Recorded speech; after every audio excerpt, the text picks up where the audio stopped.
mais rapidamente compartilhar o que Deus colocou no meu coração. Mateus capítulo 11, versículo 7. Irmã Rita, Deus abençoe. Uma bênção. Hoje de manhã nós cultuamos lá com a Vanessa e com o Lucas. Estiveram na sede tomando ceia conosco lá. Muito bem. Mateus 11, 7 diz assim: E partindo eles, começou Jesus a dizer às turbas a respeito de João: Que foste vós ver no deserto? Uma cana agitada pelo vento?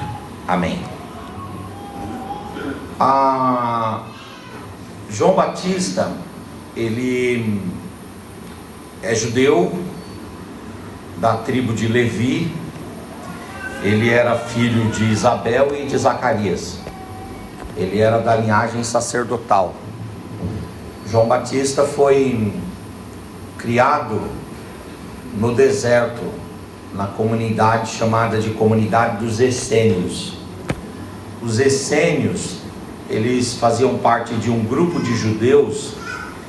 Esse grupo não se conformava com a imoralidade e com o avanço da corrupção em todas as áreas em Israel, e esse grupo de judeus saiu do meio das comunidades e foi para os desertos. Lá nos desertos eles tinham uma vida ou uma cultura totalmente própria e baseada na pureza, no puritanismo. E o Zacarias, que era o pai de João Batista, quando ele se aposentou, jubilou-se do ministério sacerdotal, ele então foi também para a comunidade dos essênios, lá nas montanhas, no deserto, viver ali. E João Batista era muito pequenininho e foi levado para morar nas montanhas, na região desértica. João Batista viveu ali até os 30 anos, e com 30 anos de idade, Deus deu um ministério para João Batista, que era o ministério da pregação. E o João Batista, ele é singular, primeiro porque ele é primo do nosso Senhor e Salvador Jesus Cristo. Segundo, porque ele é consagrado desde o ventre da mãe. Quando a mãe de João Batista, que é Isabel, vai visitar Maria, o menino João Batista, no ventre da mãe, ao tocar em Jesus, o menino é avivado, ele é escolhido, ele é selecionado pelo Senhor. João Batista também é distinto porque ele é o cumprimento da profecia de Isaías, que diz que Deus levantaria uma voz que prepararia o caminho para o Salvador. João Batista é aquele que é a voz que clama no deserto. João Batista também é distinto porque ele é que batiza o Senhor Jesus em águas e dá o início do ministério, da chamada de Jesus. E por fim, João Batista, ele é um indivíduo singular porque ele é marcado por uma profunda convicção. E o Senhor Jesus, quando vai falar a respeito de João Batista, o Senhor Jesus fala de João sempre com muita admiração. Ele diz lá no Evangelho de João, no capítulo 3, que dos nascidos de mulher, ninguém se comparava a João Batista, na opinião de Jesus. Quer dizer que nenhum homem nascido nessa terra é mais nobre, é mais notável do que João Batista, segundo o Senhor Jesus. E o Senhor Jesus, aqui nesse texto, ele fala mais uma coisa sobre João Batista. Ele enaltece a convicção que João Batista tinha. Só que Jesus faz isso usando uma parábola, usando uma alegoria. Ele chega numa certa região e ele pergunta aos ouvintes. As pessoas estavam ali ouvindo Jesus, como os irmãos estão me ouvindo aqui, e Jesus então pergunta aos seus ouvintes. Ele diz assim: vocês que estão me ouvindo, vocês chegaram a ir lá no deserto, vocês chegaram a ir lá nas cercanias do Rio Jordão, vocês foram ter com João Batista? E aí o povo que estava ouvindo Jesus disse: sim, nós conhecemos João Batista. Nós, antes de virmos seguir o Senhor, nós estivemos lá com João Batista. E aí Jesus faz uma pergunta para esse povo. Jesus fala assim: quando vocês foram lá ver João Batista, que perfil de ser humano vocês encontraram? Que naipe de pessoa vocês conheceram ali? Que estirpe de servo de Deus vocês tiveram contato? Vocês tiveram contato ali com alguém que se parece um caniço que é dobrado pelo vento? Ou vocês tiveram ali contato com alguém que é firme como um carvalho? Ele faz essa pergunta ao povo. E se você continuar a leitura do capítulo de número 11, a partir do versículo 7 de Mateus, você vai ver que o povo que estava ouvindo Jesus, que tinha tido contato com João Batista, responde para Jesus: quando nós fomos lá no deserto, nós não vimos em João um ser humano de um naipe, uma estirpe de ser humano parecido com um caniço que facilmente se dobra, mas nós encontramos em João características de um servo de Deus parecido, que se assemelha a um carvalho. Ou seja, em João Batista nós não encontramos um caniço que facilmente deita diante do vento, mas nós encontramos um carvalho que estende bem as suas raízes, que estende bem o seu tronco e que aguenta firme as pancadas e as intempéries cotidianas. Jesus, ele fala: João Batista, ele é uma cana. Se você for estudar o que seria esse caniço, não é uma cana como essa cana que a gente tem aí, que faz o açúcar, né? Não é essa cana. É na verdade uma relva, é um mato de mais ou menos uns 60 metros, uns 60 centímetros assim de altura, que aquele mato fino, quando o vento bate, o vento deita ele todinho, mas depois de um tempo o vento bate de novo e ele deita para o outro lado. E esse caniço é fácil de levar, de conduzir, porque ele deita diante de qualquer vento.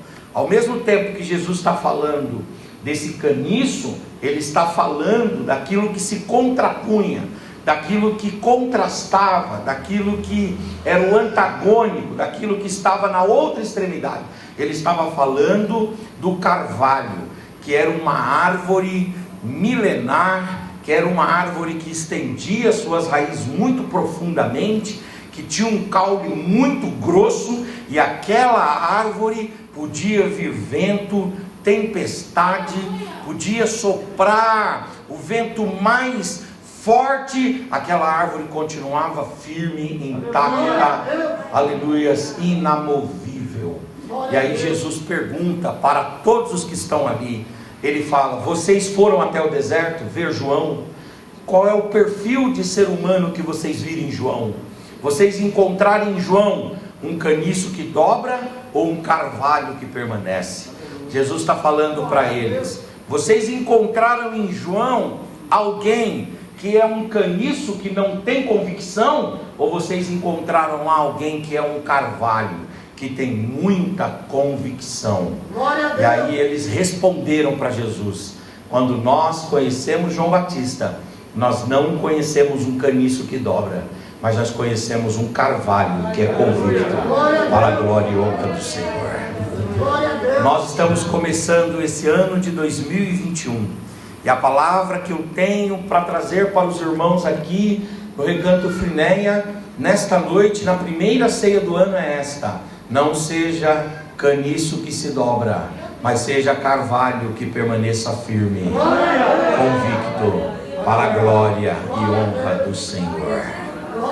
O caniço é levado por qualquer vento, o caniço é maleável, o caniço é frágil, ele é volúvel, ele é volátil.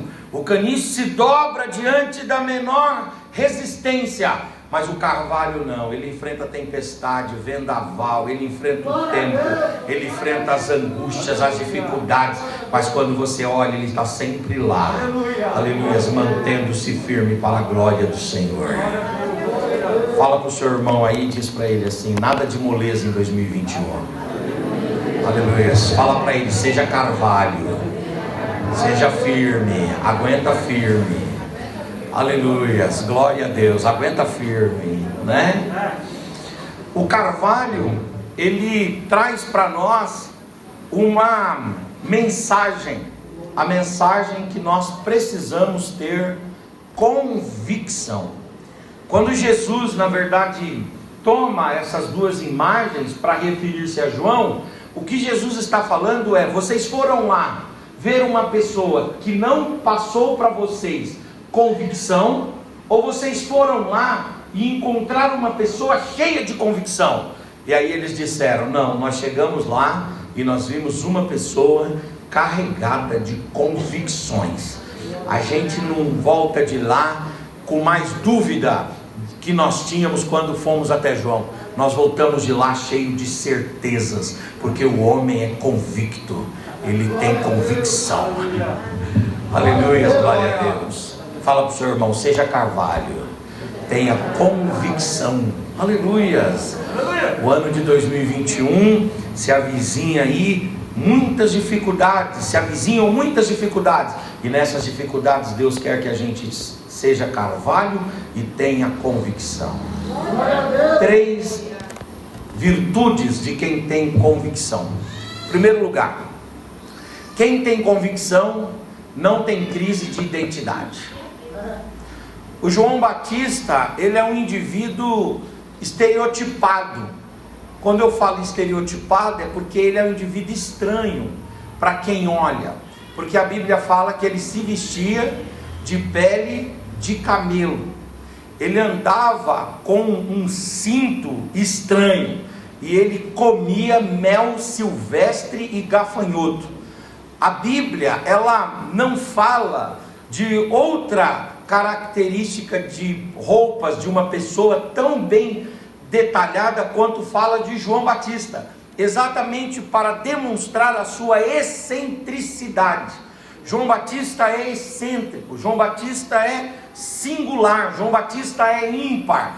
Quando as pessoas olham para ele, veem nele um exterior um pouco estranho, distonante, não muito uniforme. Não há nele uma certa harmonização com o ambiente em que ele vive, com a sociedade com a qual ele se relaciona. Mas no coração de João Batista e na mente de João Batista, ele leva consigo convicção a respeito da sua identidade. Ele não precisa aparecer com todos para saber quem ele é. Ele sabe quem ele é, apesar das características distintivas da sua pessoa.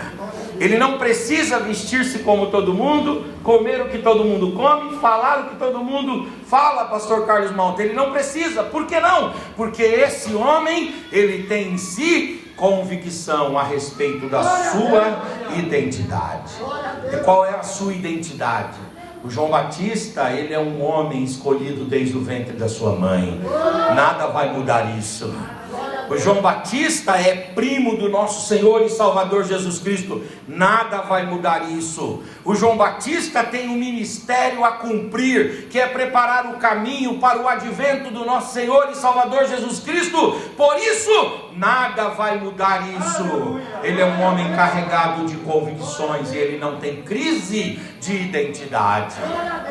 Aleluias, glória a Deus. Nós precisamos ser carvalhos no sentido de termos convicção. Quais convicções nós devemos ter? A primeira e mais importante delas é que nós somos filhos de Deus, nascidos não da carne, nascidos não do sangue, não de obra humana, mas somos filhos de Deus, nascidos pela obra de Jesus Cristo, pela palavra, nascidos pela obra do Espírito Santo. Os nossos nomes estão inscritos no livro da vida, fomos selados pelo Espírito Santo de Deus e enxertados na igreja de Cristo Jesus, e agora somos filhos de Deus.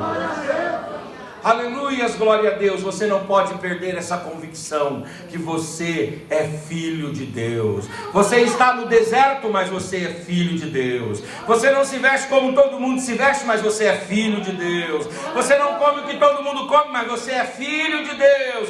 Você destona um pouco do padrão da sociedade, mas não interessa, porque você é filho de Deus. Aleluias, glória a Deus. Você é filho de Deus, aleluia.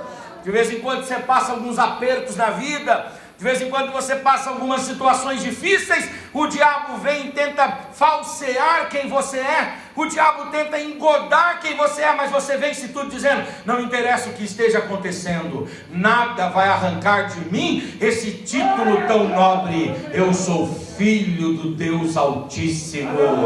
Aleluias, glória a Deus. João Batista tem convicção, a convicção de que ele, aleluias, pertence à família de Cristo Jesus, e nós precisamos ter convicção. Quem tem convicção não tem problema com identidade, não olha para o espelho dizendo: quem sou eu, da onde vim, o que estou fazendo aqui e para onde vou. Não, quem tem convicção, aleluia, sabe que é filho de Deus. Você nasceu de novo, você é filho de Deus. Aleluia, você nasceu de novo, você é filho de Deus. Aleluia. Jesus Cristo, 2 vezes no seu ministério, ele recebeu de Deus essa mensagem. No seu batismo, Deus falou assim: eis aí o meu filho amado, em quem me comprazo. E quando estava lá no Monte da Transfiguração, Deus de novo falou a respeito de Jesus: eis aí o meu filho, em quem me comprazo. Por que é que Deus falou isso para Jesus? Para apagar qualquer possibilidade de dúvida e de questionamento, dizendo: você é o meu filho. Aleluias, glória a Deus. E agora Jesus vem e diz assim: eu vim para os que eram meus, mas os meus não me receberam, mas a todos que me receberem, eu vou fazer destes filhos de Deus, nascidos não da carne, nem do sangue, nem da obra humana, mas nascidos pela água, pelo Espírito, nascidos, aleluia, pela conversão, pelo novo nascimento, pela redenção, pela nova natureza, nascidos em Deus. Você é filho de Deus. E aí o apóstolo São Paulo, escrevendo aos irmãos de Roma, lá no capítulo 8, versículo 16, ele diz: irmãos, é o Espírito de Deus dentro do nosso espírito, que todo dia fica dizendo para nós que nós não somos outra coisa senão filhos de Deus. Aleluia. Em 1 de João, capítulo de número 3, versículo 2, João diz assim: olhe, irmãos, o que somos hoje nós sabemos o que somos, somos filhos de Deus. Aleluia. O que haveremos de ser na eternidade nós não sabemos. O que sabemos é o seguinte: que estaremos com Ele, que seremos semelhantes a Ele, mas o que interessa é agora, e agora nós somos filhos de Deus, e nada pode tirar de nós essa convicção. Levante a sua mão. Você está no deserto, mas você é filho de Deus. Você está sendo, aleluia, passando por oposições, conflitos, dificuldades, mas você é filho de Deus. Enfrenta esse ano de 2021 com essa convicção: eu sou filho de Deus. Nas mesas fartas, eu sou filho de Deus. Nos dias de escassez, eu sou filho de Deus. Quando eu estiver por cima, com notoriedade e com popularidade elevada, eu sou filho de Deus. Quando eu estiver no ostracismo escondido, aleluia, atrás das malhadas e não lembrado por ninguém, eu sou filho de Deus. Quando eu estiver ajudando pessoas e sendo instrumento de Deus para cuidar de pessoas, eu sou filho de Deus. E quando eu estiver carente, recebendo a ajuda de pessoas, eu continuo sendo filho de Deus. Deus quer levantar em nosso meio uma geração de carvalhos que tem convicção, aleluia, que é filho de Deus. Levante a sua mão direita aos céus. Levante a sua face, se você tem glória da glória. Se você tem aleluia, dê aleluia. Aleluia. Aleluia. Aleluia. Aleluia. O João Batista não tem crise de identidade. Quem é Carvalho, quem tem convicção, não tem crise de identidade. 2. Quem é Carvalho, quem tem convicção, não tem crise, aleluias, de vocação. O João Batista nunca teve crise de vocação. Ele sempre soube a sua chamada. Ele sempre entendeu o seu ministério. E ele cumpriu essa chamada e esse ministério com toda maestria, com todo esmero que ele podia cumprir. A mãe dele, muito provavelmente, falava para ele desde novo: meu filho, você nasceu como fruto de um milagre. Eu já era idosa, o seu pai idoso, e o seu pai estava ministrando no templo um dia. E quando chegou na hora da oração, que derramava lá um incenso no incensário, o seu pai entrou no Santo dos Santos e surpreendentemente tinha um varão lá, tinha um anjo. O seu pai ficou morrendo de medo e aquele anjo foi e disse assim: a sua mulher ficará grávida, sim, Isabel, a idosa, aleluia, de quem os costumes das mulheres já cessaram. A sua mulher ficará grávida e ela vai dar à luz um filho, e ele vai ser o cumprimento das profecias de Isaías. Ele vai ser a voz que clama no deserto. Ele vai ser o precursor do ministério de Jesus Cristo, o nosso Senhor. Ele vai preparar o caminho para o advento do Filho de Deus.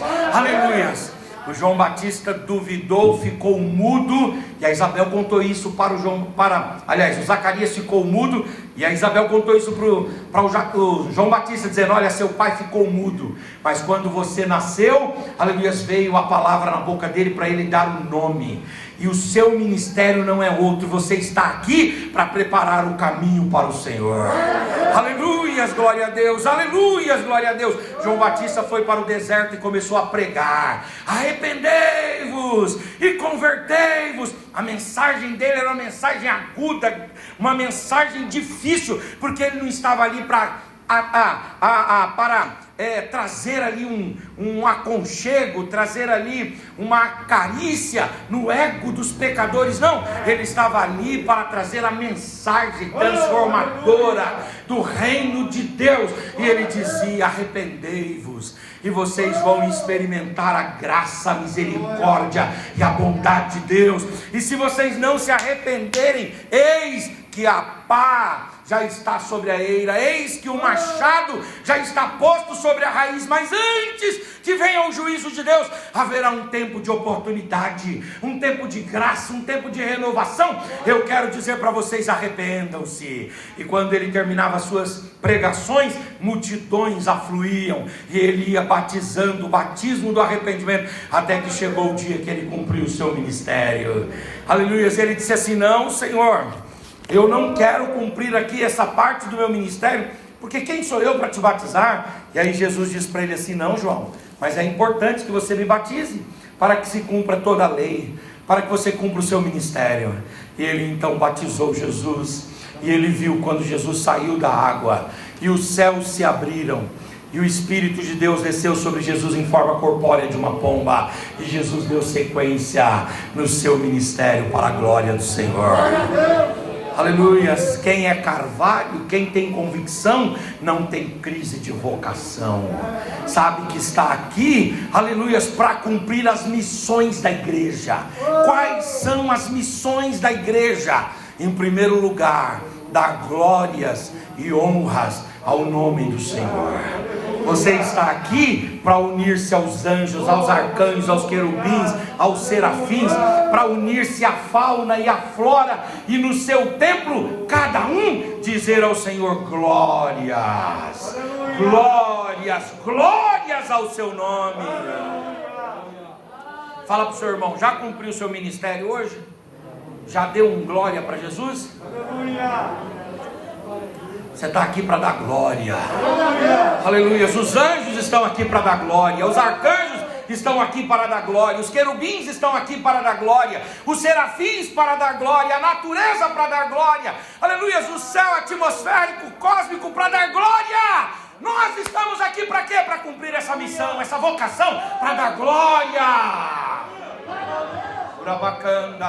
A Bíblia diz assim: e Abraão foi fortificado no Senhor, dando glória. Levante a sua mão se você tem glória. Levante a sua face, levante a sua voz e dê uma palavra de adoração e de louvor ao Senhor. A igreja tem a missão de adorar. A igreja tem a segunda missão, que é a missão, aleluia, de se auto-edificar. A igreja se edifica. Eu estou sendo o pregador aqui, estou edificando você. Mas a hora que você canta, você edifica a mim. Aí vem alguém e dá uma palavra, edifica todos nós. Aí vem alguém e ora, nos edifica. Aí vem alguém e conta um testemunho, edifica mais ainda. E a igreja vai cumprindo essa vocação de auto-edificação. Às vezes alguém fala assim: ai, pastor Henrique, eu não sei o que fazer na igreja. Você precisa entender quais são as vocações e missões da igreja. A igreja está aqui nessa terra em primeiro lugar para adorar. Se você adora, você já está cumprindo uma parte do seu papel. Se você edifica alguém, você está cumprindo outra parte do seu papel, porque a igreja está aqui para se auto-edificar mutuamente. Aleluia. Às vezes você dá uma ligada para o irmão e conta um testemunho para ele. Você está edificando, você está cumprindo o seu ministério. Às vezes você manda uma mensagem de WhatsApp para ele, dizendo assim: eu estou orando por você. Você não diz nem por que você está orando, simplesmente diz: eu estou orando por você. Lá no interior dele, ele sente aquela edificação que o Senhor traz para ele. Por quê? Porque a igreja tem como vocação a auto-edificação. Um vai cuidando do outro, um vai preservando o outro, um vai mantendo o outro, um vai orando pelo outro, um vai carregando o outro, e a igreja vai junta, crescendo para a glória do Senhor. A igreja tem outra missão, que é a missão da evangelização. Essa é outra vocação da igreja, a vocação da evangelização. Se você evangeliza, você está cumprindo a sua vocação. Ah, pastor, eu não sei se é para cantar, para pregar. Meu irmão, independente de ser para cantar, para pregar, para dirigir culto, para pastorear a igreja, você está aqui para evangelizar. Evangelize. Agora, se você puder, leve em consideração aquilo que o Hagai falou. Evangelize sempre, e se necessário, use alguma palavra. Porque a maior forma de evangelizarmos, aleluias, é com a nossa própria vida, dando o exemplo de uma vida transformada pelo poder do Evangelho do Senhor. Aleluias, evangelize. Aí você diz assim: ah, pastor, mas eu não sou um evangelista. Essa missão de ir por todo mundo e pregar o Evangelho a toda criatura é uma missão de toda a igreja. E nós não podemos ter crise quanto a isso. Eu estou aqui para ganhar almas. Você está lá no seu trabalho para trabalhar, exercer a sua profissão, mas está lá também para ganhar almas para Jesus. Você está ali na fila do banco para pagar suas contas, seus boletos, para cumprir com a sua responsabilidade civil, mas está ali também para levar a palavra de Deus. Você está lá no médico esperando na sala ali, aguardando ser chamado. Você está ali para, é claro, cuidar do seu corpo, cuidar às vezes da sua mente, mas você está ali também para evangelizar. Essa é uma vocação da igreja, essa é uma missão da igreja, essa é uma chamada da igreja. E por fim, a igreja tem a missão de adorar, de se auto-edificar, de evangelizar. E a quarta missão da igreja, que é a ação social. A igreja tem uma missão para com o mundo, de cuidar daqueles que são necessitados. Essa é a missão da igreja, essa é a vocação da igreja, esse é chamado da igreja. Nós estamos aqui para cuidar com cesta básica, cuidar arrumando emprego para alguém, cuidar levando alguém, às vezes pagando uma consulta médica, cuidar primeiro dos domésticos da fé. Às vezes eu vejo as pessoas falando assim: não, eu vou distribuir lá na minha igreja 600 cestas básicas de Natal para a comunidade. E aí você olha dentro da própria comunidade da fé, da própria igreja, tem irmãos passando necessidade. Paulo é muito coerente quando ele fala assim: irmãos, atendam, vocês precisam cumprir essa vocação, que é a vocação social da igreja. A solidariedade, a beneficência, a igreja precisa cumprir essa parte, mas a igreja precisa cumprir a partir dela. Primeiro atenda os domésticos da fé, e aí a partir dos domésticos da fé, a igreja deve trabalhar, aleluia, glória a Deus, para fora de suas paredes, cuidando da comunidade e sendo um instrumento de Deus para a transformação deste mundo, em nome de Jesus. Fala para o seu irmão: tenha convicção. Aleluia, porque quem tem convicção não tem crise de identidade. Quem tem convicção não tem crise de vocação. Eu já sei o que eu devo fazer. Eu não acordo no meu dia dizendo assim: o que eu vou fazer hoje, meu Deus, eu não sei o que eu vou fazer. Não, eu já acordo sabendo o que eu vou fazer. Hoje eu vou dar glória a Deus. Hoje eu vou edificar alguém. Hoje eu vou levar a palavra de Deus para alguém. E se eu puder matar a fome de alguém hoje, eu matarei a fome de alguém para a glória, honra e louvor do Senhor. O Salmo 86, ele fala assim, que nós somos deuses. E aí, o Salmo 86 fala que somos deuses. E às vezes a gente fica assim um pouco com medo de citar isso, né? Diz assim: puxa vida, nós somos deuses. Só que em João 10, Jesus cita o Salmo 86 e ele fala assim: o que diz a lei? A lei não diz vós sois deuses? E eu fico assim pensando: peraí, Jesus, o Senhor está falando que eu sou Deus? Em que sentido eu sou Deus? Você é Deus, mas em que sentido você é Deus? Será que eu sou Deus na onipotência, na onipresença, na onisciência, na sua divindade, na sua deidade? Claro que não. Quando o Senhor Jesus fala assim, que a lei diz, e ele repete, que a lei diz, vós sois deuses. Quando o Senhor Jesus está falando isso, ele está remetendo-se ao Salmo 86, que fala da solidariedade. Eu sou Deus na medida que eu cuido dos meus pares. Tem uma história que no final da Segunda Guerra Mundial, o país estava extremamente desolado, destruído, e uma criança sobrevivente da guerra, órfã, ela estava na frente de uma vitrine assim, ela viu um pão doce bem bonito, e aí quando ela viu aquele pão doce, ela ficou desejosa de comer o pão doce, mas não tinha dinheiro para comprar. E aí então ela enfiou as mãozinhas nos bolsos assim, não tinha como comprar, e ficou ali, né, vendo com os olhos, né, e lambendo com a testa, como dizia minha mãe, né, ditado antigo. E ela ficou ali curtindo aquele pãozinho doce, mas não tinha como comprar. E de repente passou um soldado, viu a criança olhando o pão, foi lá dentro, comprou o pão e deu para ela. Ela comeu aquele pão com muito gosto assim, e quando ela estava comendo o pão, ainda com a boca cheia de pão, ela olhou para o soldado e disse assim: ô moço, você é Deus?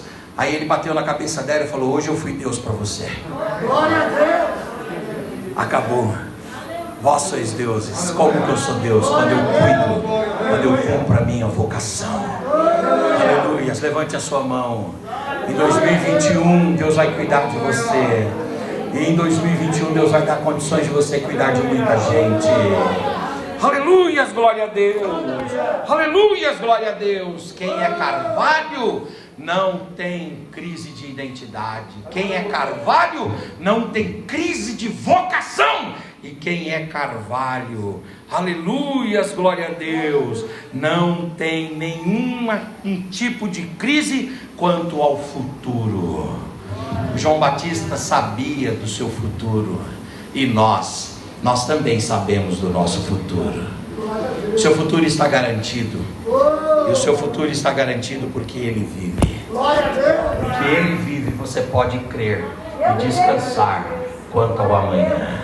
O mundo está desesperado, não sabe o que será de amanhã, mas nós estamos em paz, porque nós estamos nas mãos do nosso Senhor. Aleluia. Diz que Albert Einstein, quem falou essa frase muito bonita, ele disse assim: eu não conheço o futuro e o que o mar me reserva, mas eu conheço o meu Senhor e o meu capitão. Enquanto ele estiver com o timão do barco na mão, eu estarei seguro. Aleluia. Você não pode ter crise quanto ao seu futuro. Entra nesse ano de 2021 com a cabeça erguida, com o peito estufado, sabendo que a bênção, a graça e a misericórdia de Deus estarão sobre você. A provisão de Deus estará sobre você. Aleluia. O escape de Deus estará sobre você. Você não pode ter crise quanto ao seu futuro. Quando vier alguém dizer assim para você: não sei o que será do amanhã, você não titubeie, você não fragilize, você diga com convicção: eu sei o que será do meu amanhã. O meu amanhã será glorioso, porque o meu Redentor vive, e eu sei que Ele sempre se levanta sobre a terra. Que Deus em Cristo nos abençoe, em nome de Jesus. Amém. Aleluia, você pode adorar a Deus, aleluia, por esta boa palavra. Muitas vezes alguém pergunta: quem você pensa que é? Eu sou filho de Deus. Aleluia, aleluia, como pregou o pastor Henrique aqui nesta noite, nós temos